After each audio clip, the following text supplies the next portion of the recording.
O vídeo já vai começar, mas antes, não se esqueça de se inscrever e ativar as notificações. Muito bem, meus irmãos, nós vamos dar início à Escola Bíblica Dominical deste dia 25 de junho de 2023, acolhendo todos vocês com muito carinho e recebendo a todos que estão também nos acompanhando de forma virtual. Hoje nós vamos lidar com o Salmo 72. Peço que você abra sua Bíblia comigo, o Salmo 72.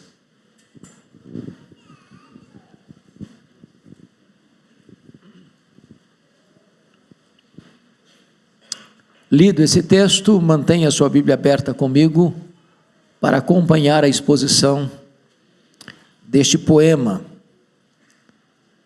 atribuído a Salomão, muito embora não há consenso de que esse salmo foi de fato escrito por Salomão. Esse título que está aí certamente não é inspirado é o texto, é por isso que alguns atribuem esse salmo a Davi e não Salomão, mas a autoria não é o mais importante aqui, se é Salomão ou se é Davi. O que de fato é importante é o conteúdo dele que nós vamos apreciar. Está escrito assim: concede ao rei, ó Deus, os teus juízos, e a tua justiça ao filho do rei. Julgue ele com justiça o teu povo, e os teus aflitos com equidade. Os montes trarão paz ao povo, também as colinas atrarão com justiça. Julgue ele os aflitos do povo, salve os filhos dos necessitados, e esmague ao opressor. Ele permanecerá enquanto existir o sol, e enquanto durar a lua, através das gerações. Seja ele como chuva que desce para a campina ceifada, como aguaceiros que regam a terra. Floresça em seus dias o justo, e haja abundância de paz, até que cesse de haver lua. Domine ele de mar a mar, e desde o rio até os confins da terra. Curvem-se diante dele os habitantes do deserto, e os seus inimigos lambam o pó. Paguem-lhe tributos os reis de Tarsis e das ilhas, os reis de Sabá e de Sebá lhe ofereçam presentes. E todos os reis se prostrem perante ele, todas as nações o sirvam. Porque ele acode ao necessitado que clama, e também ao aflito e ao desvalido. Ele tem piedade do fraco e do necessitado, e salva a alma aos indigentes. Redime a sua alma da opressão e da violência, e precioso lhe é o sangue deles. Viverá, e se lhe dará do ouro de Sebá ou de Sabá, e continuamente se fará por ele oração, e o bendirão todos os dias. Haja na terra abundância de cereais, que ondulem até aos cumes dos montes, seja sua messe como a do Líbano, e das cidades floresçam os habitantes como a erva da terra. Subsista para sempre o seu nome, e prospere enquanto resplandecer o sol. Nele sejam abençoados todos os homens, e as nações lhe chamem bem-aventurado. Bendito seja o Senhor Deus, o Deus de Israel, que só Ele opera prodígios. Bendito para sempre o seu glorioso nome, e da sua glória se encha toda a terra. Amém e amém. Findam as orações de Davi, filho de Jessé. Eu quero tratar com vocês hoje sobre o Salmo 72, o tema, o reinado do Messias. O reinado do Messias.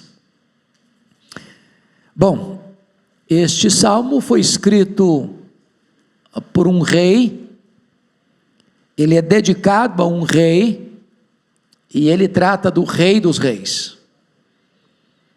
Embora esse salmo não tenha sido citado nenhuma vez no Novo Testamento, certamente ele é um salmo messiânico, porque pela descrição que vocês acabaram de ler e ouvir, Nenhum rei pode se enquadrar na descrição desse salmo, a não ser Jesus Cristo, o Rei da Glória.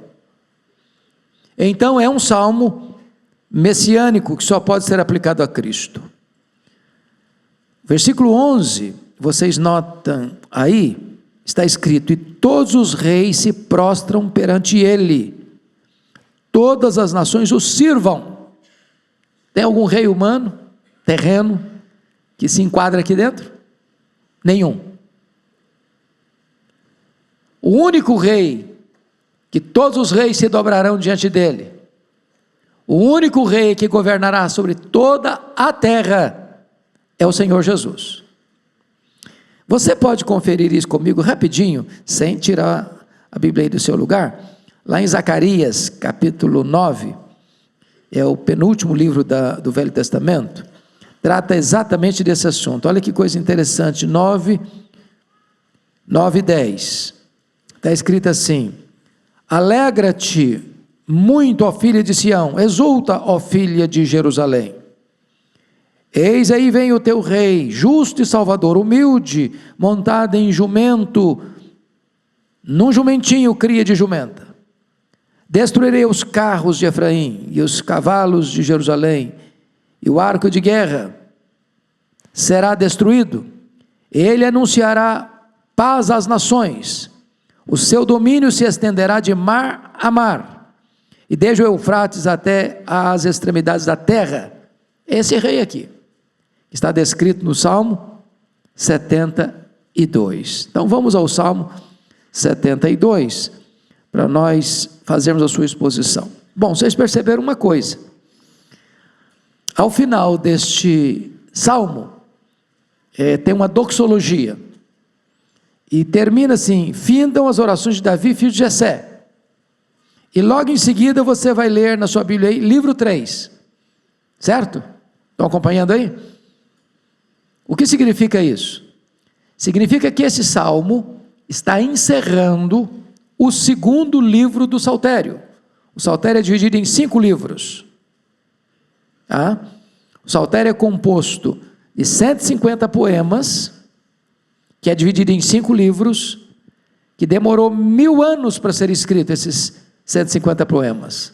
Você tem poemas de Moisés, como o Salmo 90, você tem poemas pós-cativeiro babilônico, que é o Salmo 126. Então, no final do cativeiro babilônico, esses poemas foram reunidos e divididos em 5 livros. O primeiro, 1 ao 41, o segundo, 42 ao 72, e este está encerrando o segundo livro. O terceiro, 73 a 89, o quarto, do 90 ao 106, e o quinto, do 107 ao 150. Então nós estamos aqui encerrando uma série de poemas do segundo livro, que vai do 42 ao 72. O primeiro livro foi escrito basicamente por Davi, o segundo dividido entre os filhos de Coré e Asaf, e este aqui então é atribuído por alguns a Salomão, por outros a Davi. Eu, pessoalmente, estou inclinado a crer, não posso garantir isso, mas que foi escrito por Davi. Até porque o verso final, findam as orações de Davi, filho de Jessé, me parece que confirma a ideia de que de fato foi Davi quem o escreveu. Bom, então vamos à análise desse texto propriamente dito. Primeira coisa a destacar é a justiça do reino, versos 1 a 4. A primeira coisa, o pedido em favor do rei. Olha o verso 1: concede ao rei, ó Deus, os teus juízos, e a tua justiça ao filho do rei. Você percebe que é um rei pedindo pelo filho do rei. Mais uma prova para mim que é Davi. Davi é rei, está pedindo para o filho dele que também é rei.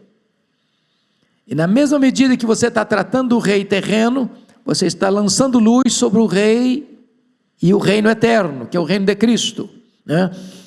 E aí você vai perceber que esse reino, ele precisa dos juízos de Deus e da justiça de Deus. Isso é um modelo para qualquer rei, para qualquer reino, para qualquer governo, para qualquer instituição governamental. Nenhum rei pode governar bem sem estar debaixo dos juízos de Deus e sem exercer a justiça de Deus. É muito importante que juízos tem a ver aqui com juiz. É aquele que aplica as leis. E é necessário entender que Jesus Cristo foi constituído como juiz. O próprio Pai o constitui juiz. E o próprio Pai vai dizer que todos vão ser julgados por esse juiz. O justo. Seu tribunal é chamado de trono branco, onde os juízos de Deus estão presentes e a justiça de Deus é aplicada. Segundo lugar, o padrão de justiça desse reino no versículo 2, olha aí. Julgue ele com justiça o teu povo, e os teus aflitos com equidade ou equidade. Olha os reinos do mundo, olha as nações, olha a cadeira dos presidentes, e você vai perceber que mundo afora, jamais houve um reino onde a plena justiça foi exercida. Por quê? Porque são homens falhos, julgando homens falhos. Por que uma corte, por mais egrégia que ela seja, das menores às maiores, das mais baixas às mais altas, não podem exercer plena justiça? Primeiro, porque eles não têm pleno conhecimento. Só Deus sonda o coração. Nas cortes humanas, muitas vezes a injustiça veste toga. Nas cortes humanas, muitas vezes o inocente sai como culpado. Nas cortes humanas, muitas vezes culpados saem como inocentes. Nas cortes humanas, muitos juízes vendem a sua consciência. Nas cortes humanas, muitas vezes o justo é oprimido. Porém, vejam vocês, que este reino e este rei julga com justiça o povo e os aflitos com equidade. Não tem dois pesos e duas medidas. Eu gosto muito do símbolo da justiça. Como é que é o símbolo lá?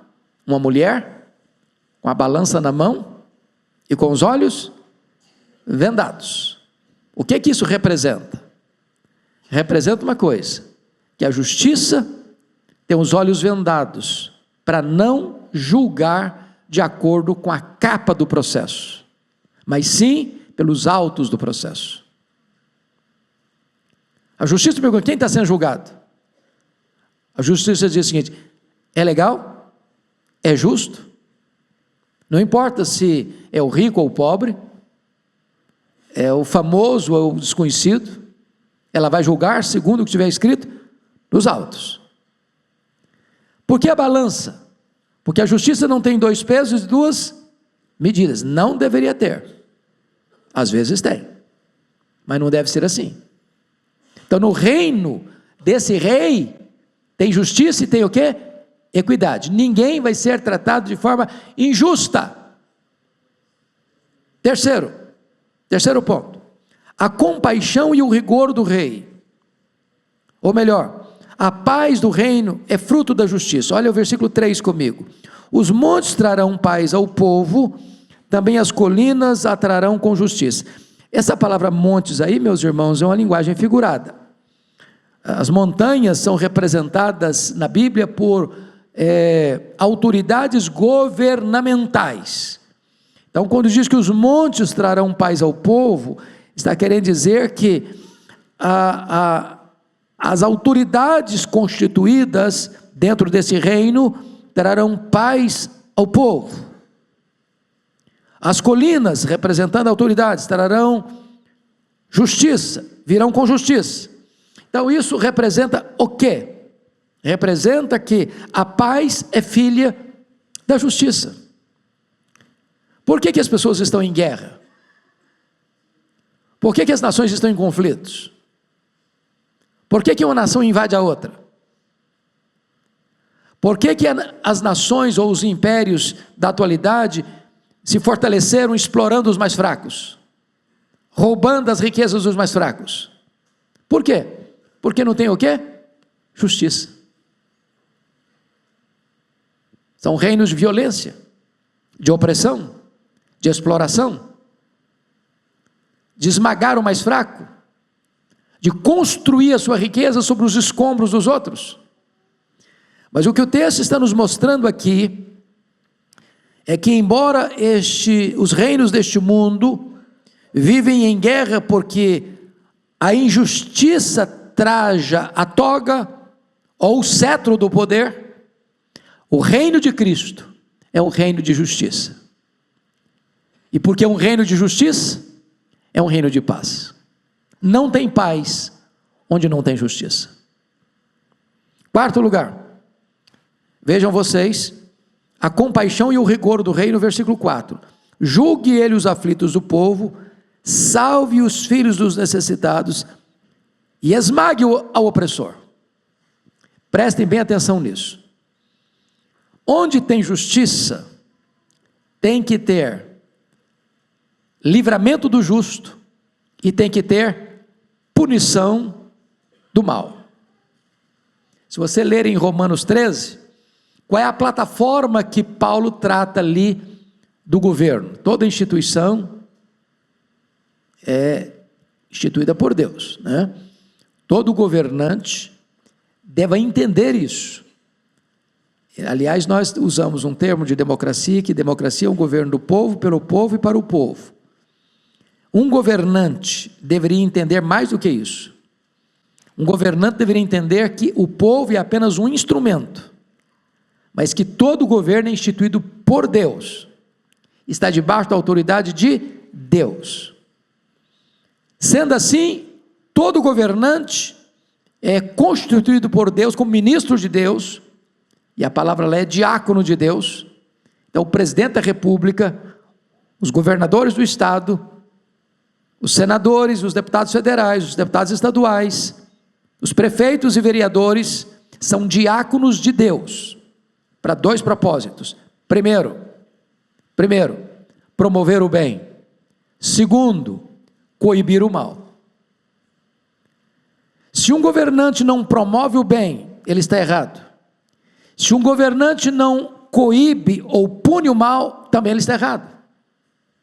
Ele não pode acoitar os maus, ele não pode deixar de honrar os justos. É nesse sentido que o Salmo está mostrando, que ele julga os aflitos do povo, ele salva os filhos dos necessitados, mas ele esmaga o opressor. Deus não faz concessão ao erro, Deus não faz vistas grossas ao mal, Deus não passa pano para aqueles que vivem na transgressão. Esse é o ideal do reino do Messias. Agora vamos ao segundo ponto que eu quero tratar com vocês, que é agora a eternidade desse reino. Nós olhamos a justiça desse reino, vamos olhar em segundo lugar a eternidade desse reino. Versículos 5 a 7. Primeiro, seu reino nunca terá fim. Olha o versículo 5 comigo. Você pode ler o verso 5? Vamos juntos? Ele permanecerá enquanto existir o sol e enquanto durar a lua através das gerações. Tem algum rei ou algum reino terreno que se enquadre aqui? Obviamente que não. Enquanto durar o sol, enquanto durar a lua, através das gerações, ele é o quê? Rei. Ou seja, na história humana você lembra disso. Reinos são levantados e reinos são destruídos.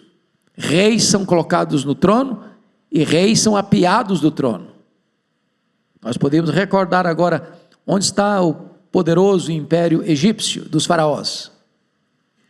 Você vai no Egito hoje, o que você vê são memoriais do passado, do que foi. Onde está o poderoso império assírio? Acabou, é pó. Onde está o magnífico império babilônico? Também passou. Onde está o grande império medo-persa? Só lembrança. Cadê o magnífico império greco-macedônio? Também caiu. Onde foi parar o poderoso império romano? Lembrança do passado. Onde está o império otomano? Onde está Carlos Magno? Onde está Napoleão Bonaparte? Onde está Adolf Hitler? Onde está Lenin? Onde está Mao Tse Tung?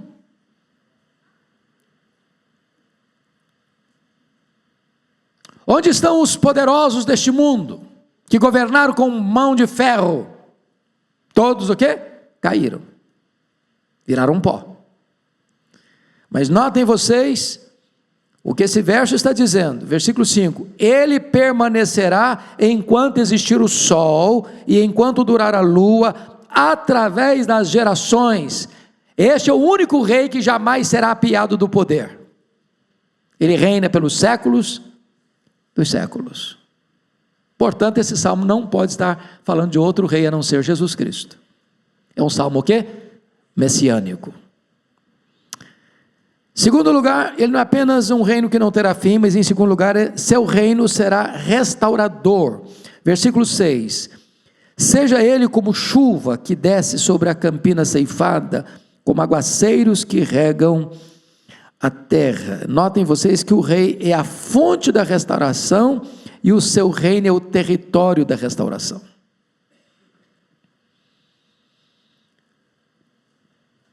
Qual reino que hoje você pode dizer, bom, esse reino é um reino de justiça?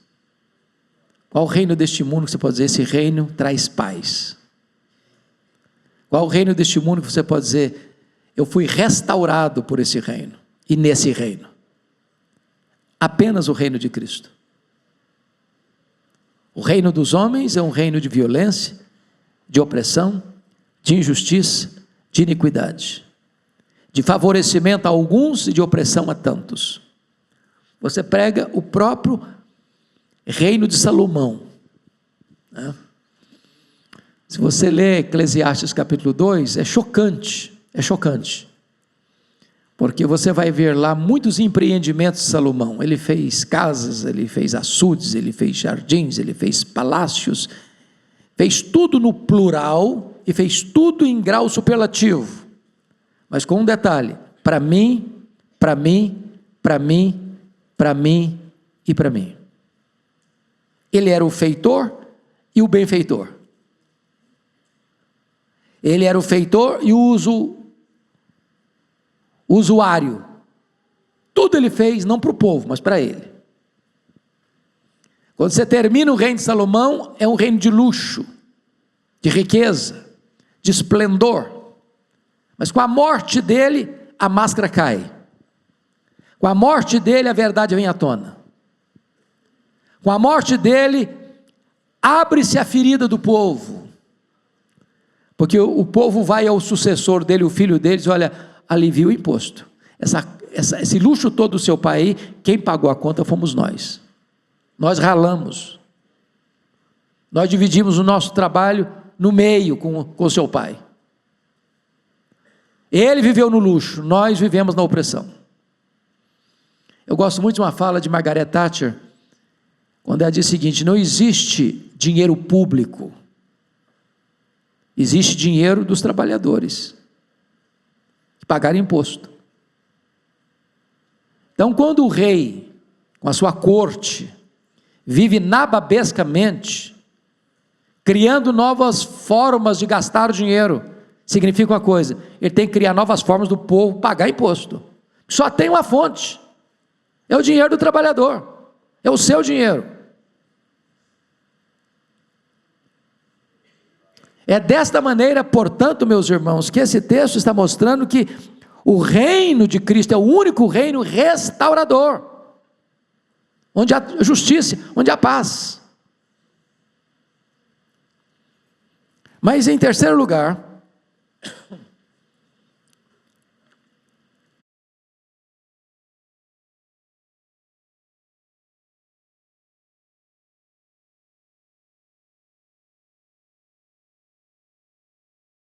e haja abundância de paz, até que cesse de haver lua.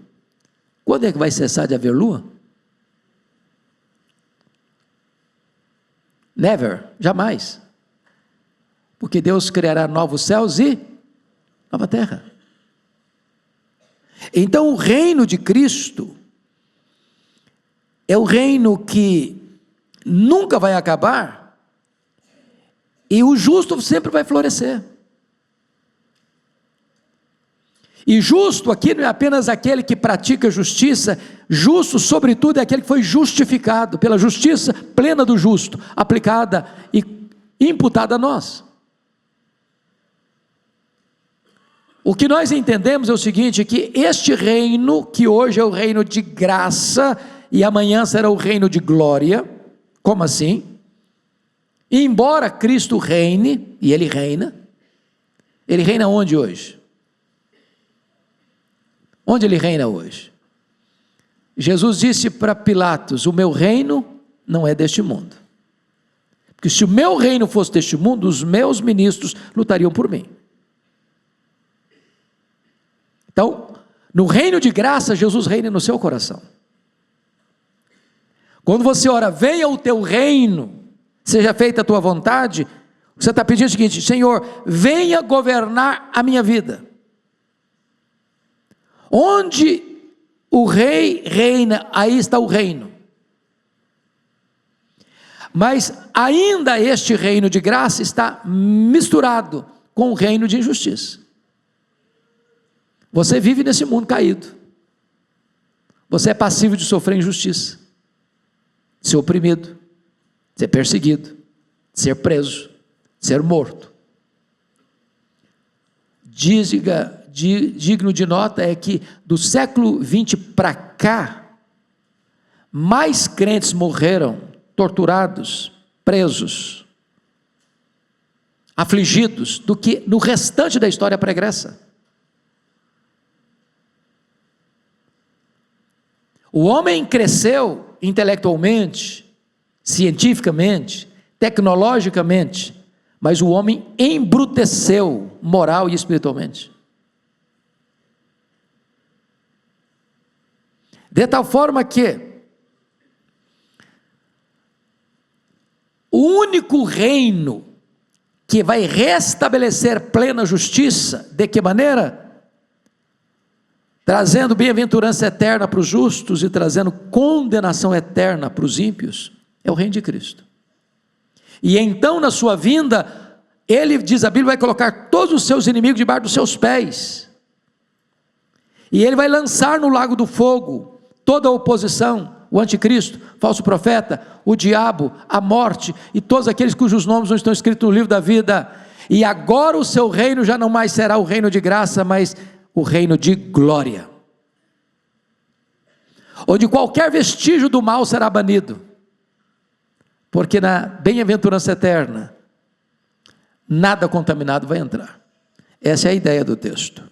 Mas vamos ao terceiro ponto desse salmo: a universalidade do reino, versos 8 a 11, olha comigo o versículo 8, seu domínio é universal. Você pode ler o 8 comigo? Vamos juntos? Domine ele de mar a mar, e desde o rio até os confins da terra. Agora não é desde o rio até o Eufrates, não, é desde o rio até os confins da terra. E ele vai governar de onde para onde? De mar a mar. Essa é uma expressão, essa é uma forma de dizer que esse reino vai ser o quê? Universal. Não tem uma ilha, não tem um continente, não tem uma nação, não tem um povo sequer que esteja fora do alcance desse reinado. Mais uma vez, deixa claro que nenhum reino da terra pode se adequar aqui nessa moldura estabelecida no versículo 8, somente o reino de Cristo é um reino universal. Sabe por quê? Ele morreu para comprar com o seu sangue os que procedem de toda tribo, povo, raça, língua e nação.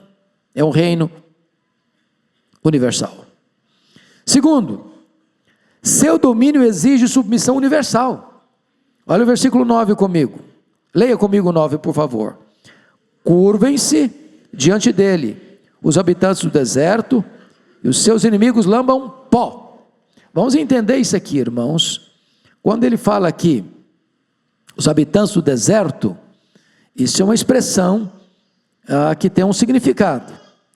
E o significado é este: os nômades que viviam no deserto eram considerados ingovernáveis, e os inimigos mais beligerantes.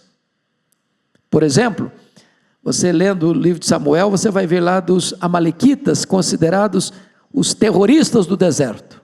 Eram povos nômades, não ficavam debaixo do guarda-chuvas de nenhum governo, eles rebelavam-se constantemente, eram invasores inveterados, eles oprimiam. Mas o texto está dizendo que todos vão ter que vir e se submeter a este rei. Curvem-se diante dele os habitantes do deserto. Os mais perigosos, os mais ingovernáveis vão ter que se curvar diante desse rei que é Jesus. Não foi isso que Paulo escreveu em Filipenses 2, versículo 9? Pelo que também o Pai o exaltou sobremaneira e lhe deu o nome que está acima de todo nome, para que ao nome de Jesus se dobre todo o joelho, nos céus, na terra e debaixo da terra, e toda língua confesse que Jesus Cristo é Senhor, para a glória de Deus Pai. Ou seja, o reino de Cristo manda no céu, manda na terra e manda no inferno. Ele domina sobre anjos, sobre homens e sobre demônios. O seu reino é um reino que exige submissão universal. Agora, quando ele diz, os seus inimigos lambam pó, o que ele está querendo dizer? Lembra de Gênesis 3,15? Quem está lembrado direitinho de Gênesis 3,15? Veja lá.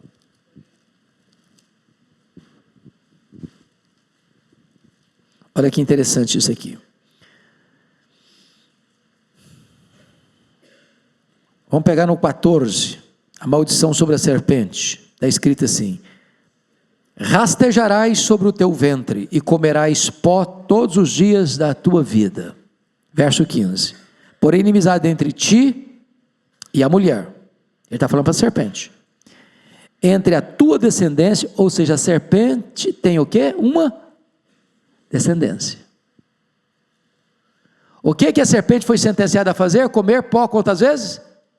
Todos os dias da sua vida. A serpente tem o quê? Uma descendência. Quem é a descendência da serpente? A descendência ímpia, que não reconhece Deus, que não serve a Deus, que não adora a Deus.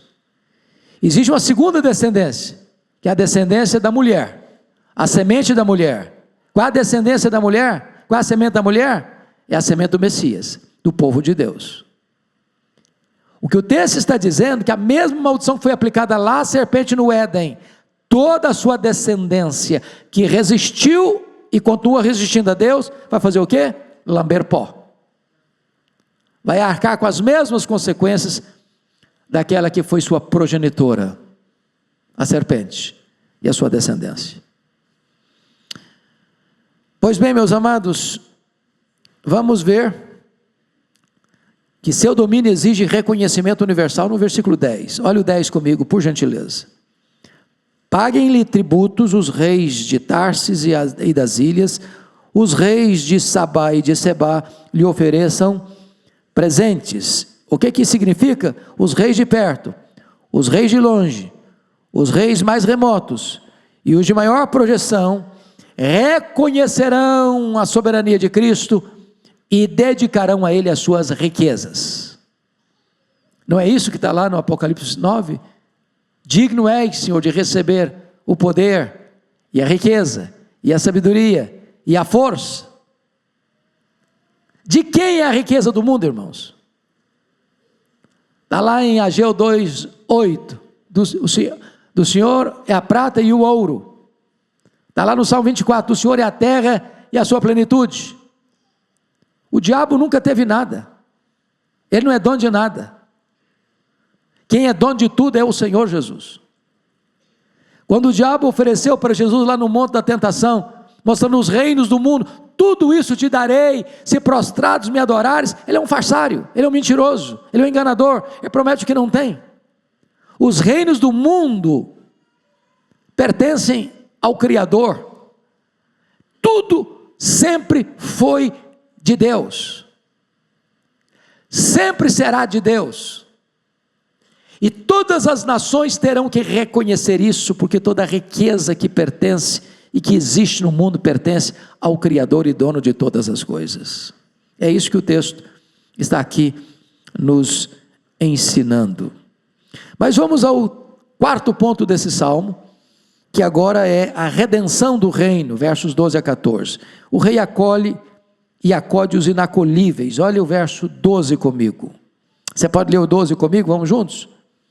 Porque ele acode ao necessitado, que clama, e também ao aflito e ao desvalido. Quem são os súditos desse reino? Do rei eterno, do reino que vai durar enquanto o sol e a lua durarem. São os poderosos deste mundo? São os que compraram o green card deste reino com dinheiro? Não. Este reino é dedicado aos pobres, aos desvalidos, aos necessitados. E aqui não está falando só de desvalidos financeiramente, ele está se dirigindo àqueles que se reconhecem pobres.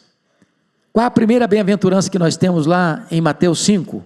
Bem-aventurados os humildes de espírito, porque deles é o quê? O reino de Deus. A palavra humildes lá não é a melhor tradução no meu entender, porque a palavra lá é pobre.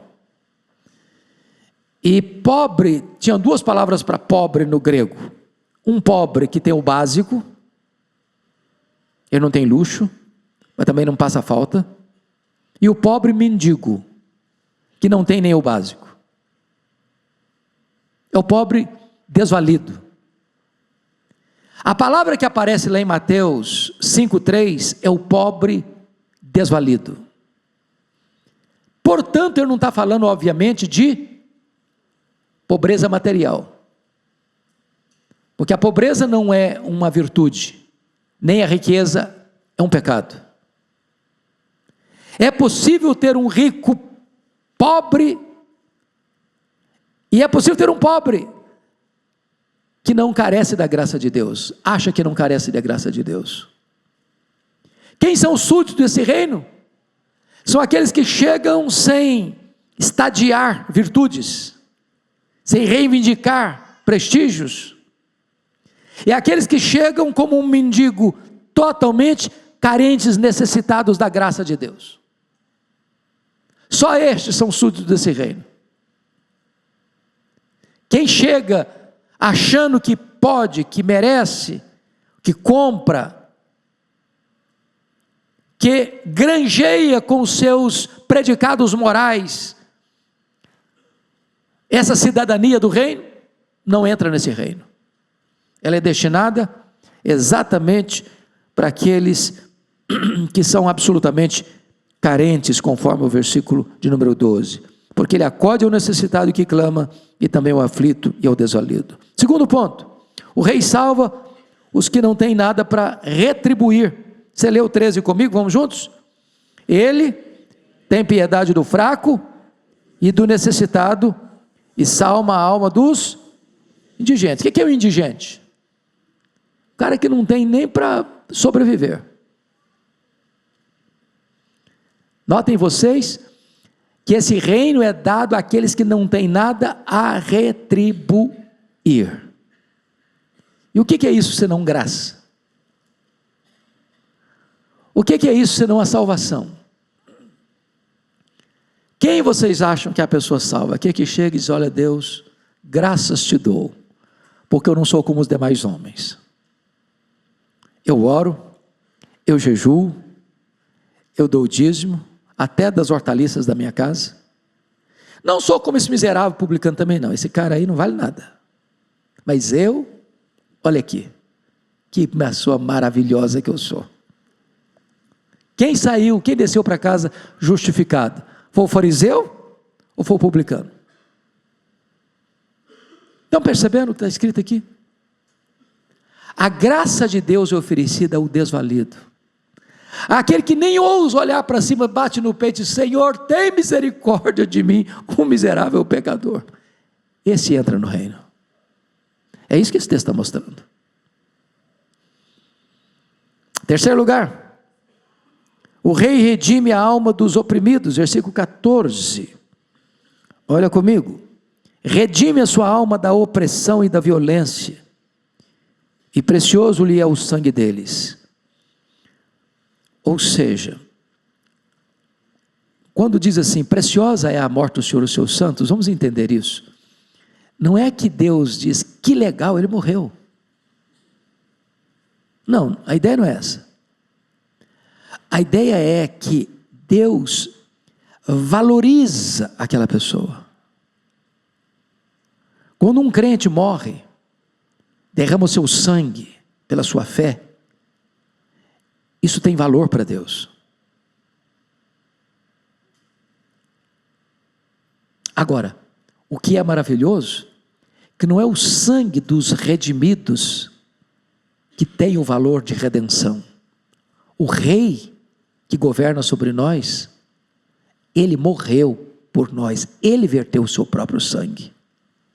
Nós somos redimidos pelo seu sangue. Ele nos comprou com o seu sangue. Ele é o rei que abriu mão da sua glória, se esvaziou, assumiu a forma de servo, se humilhou até a morte, morte de cruz, para nos comprar com seu sangue. Então você é um súdito do reino, marcado pelo sangue do rei, comprado pelo sangue do rei, pela redenção. Vamos ao quinto ponto desse belíssimo salmo messiânico. Agora vejamos a bênção universal desse reino, versículos 15 a 17. Primeiro, você pode notar aí que o rei merece a riqueza das nações, no verso 15a, está escrito: viverá e se lhe dará do ouro de Sabá. E aí você vai perceber que toda a riqueza das nações pertence a ele, sabe por quê? Viverá. Não foi essa a expressão de Jesus lá no Pátimos, para João o apóstolo?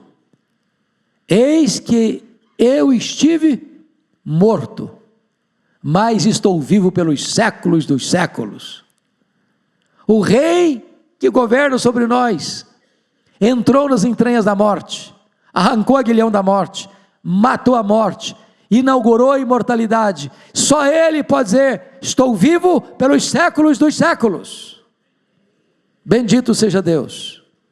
Por isso ele merece a riqueza das nações, porque dele é o ouro e a prata. Segundo, o rei é bendito continuamente, versículo 15, a parte B, e continuamente se fará por ele oração, e o bendirão todos os dias. Em outras palavras, meus irmãos, ele é glorificado para sempre, pelos homens e pelos anjos. Não é isso que está lá em Apocalipse 5? Ao que está sentado no trono e ao Cordeiro seja a honra, a glória e o louvor e o domínio pelos séculos dos séculos. Quem está levantando este coro de exaltação é a igreja glorificada, são os seres angelicais. Terceiro, o rei tem rica provisão, versículo 16, olha aí comigo. Haja na terra abundância de cereais, que ondulem até os cumes dos montes, seja sua messe como do Líbano, e das cidades floresçam os habitantes como a erva da terra. Essa descrição certamente, irmãos, não está apontando para uma lavoura frutuosa. Eu tive essa semana passada na cidade de Sorriso, pregando em Sorriso. Vocês sabem que Sorriso, no Mato Grosso, é a capital brasileira do agro. E Sorriso é a capital mundial do agro, porque nenhum território do mundo, naquele espaço de terra, produz tanto quanto o município de Sorriso, Mato Grosso. Aliás, o Mato Grosso é o grande celeiro deste país, né? O maior produtor de grãos do Brasil e o maior rebanho bovino do Brasil. É claro que o texto não está falando apenas de abundância de coisas materiais, de uma colheita farturosa, ele está falando da igreja, o trigal de Deus. Nós somos este trigal de Deus descrito aí nesse verso 16, haja na terra abundância de cereais, que ondulem até os cumes dos montes, seja a sua messe como a do Líbano, e das cidades floresçam habitantes como a erva da terra. Vamos ver agora, em quarto lugar, o rei é fonte de bênção inesgotável, versículo de número 17, você leu o 17 comigo? Vamos juntos? Subsista para sempre o seu nome, e prospere enquanto resplandecer o sol, nele sejam abençoados todos os homens, e as nações lhe chamem bem-aventurado. Então você percebe que a beleza e a riqueza desse reino está em quem? No rei do reino. Ele é o rei, ele é a fonte das bênçãos, ele é bendito eternamente. Enquanto a terra durar, enquanto o sol durar, enquanto existir o universo, ele subsiste para sempre. Prospere enquanto resplandecer o sol, e o sol vai resplandecer. Nele, no rei, em Jesus, sejam abençoados todos os homens, e as nações lhe chamem de bem-aventurado. Isso é extraordinário, isso é bendito, porque o seu nome é exaltado para sempre. Os reis da terra têm seus nomes apagados, os reis da terra têm seus nomes misturados com a poeira da história, mas o rei Jesus tem seu nome exaltado para sempre e sempre e sempre. Louvado seja o Senhor. E eu quero concluir então, e vocês vão notar a doxologia desse reino nos últimos versos. Então, só uma notinha de rodapé aqui. Quando vocês estiverem olhando esses 5 livros do Saltério, vocês vão notar que todos eles encerram com uma doxologia. Vocês querem ver isso para confirmar? Nós temos um tempinho. Vá comigo então lá para o finalzinho do primeiro livro, que é o Salmo 41. Veja como é que ele encerra. Salmo 41. Todos eles terminam com a doxologia. Então vamos ver como é que termina o primeiro livro do Saltério, 41. Como é que termina? Versículo 13, você pode ler comigo? Bendito seja o Senhor, Deus de Israel, de eternidade para eternidade. Amém e amém. Ele está encerrando não só um salmo, ele está encerrando um livro, o primeiro livro. Como é que termina o segundo livro do Saltério? É esse que nós estamos. Então vamos dar uma olhadinha, versículos 18 e 19, vamos lá? Bendito seja o Senhor Deus, o Deus de Israel, que só Ele opera prodígios. Bendito para sempre o seu glorioso nome, e da sua glória se encha toda a terra. Amém e amém. Ele está encerrando o segundo livro com uma doxologia. Como é que encerra o terceiro livro? Confira aí Salmo 89, versículo 52. Pode ler comigo? Vamos juntos? Bendito seja o Senhor para sempre. Amém e amém. Como é que encerra o quarto livro? Lá no Salmo 106. Olha aí comigo. Versículo 48. Vamos juntos comigo. Bendito seja o Senhor, Deus de Israel, de eternidade a eternidade. E todo o povo diga amém, aleluia. Como é que encerra então o último livro, que é o 150? E aí você vai perceber. É isso mesmo? Estão me acompanhando? Hã? Pulei um? Não. Então vamos para o 150. E o 150, todo ele é uma doxologia. Todo ele é uma doxologia. Aliás, temos tempo para isso. Vamos ler o 150 com voz bem clara, bem eloquente, com voz bem altissonante. Todos juntos. Aleluia!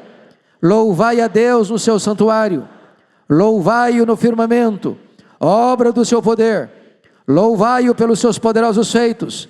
Louvai-o consoante a sua muita grandeza. Louvai-o ao som da trombeta. Louvai-o com saltério e com harpa. Louvai-o com adufes e danças. Louvai-o com instrumentos de cordas e com flautas. Louvai-o com símbolos sonoros. Louvai-o com símbolos retumbantes. Todo ser que respira, louve ao Senhor. Aleluia! Então vocês notaram que os 5 livros terminam da mesma forma, com uma doxologia de exaltação a Deus. Que coisa boa é que você e eu, pela graça, pertencemos a este reino. E somos súditos desse Rei, Jesus Cristo, nosso Senhor, que governará enquanto o sol brilhar, enquanto a lua brilhar, de geração em geração, por toda a eternidade. Ele será o Rei dos reis, o Senhor dos senhores. E nós fazemos parte deste grande reino, desta grande família, a família do Rei Jesus. Que Deus nos abençoe. Amém. Deus abençoe a todos então. Se Deus quiser, às 11 horas estaremos de volta no culto. Um bom dia para todos.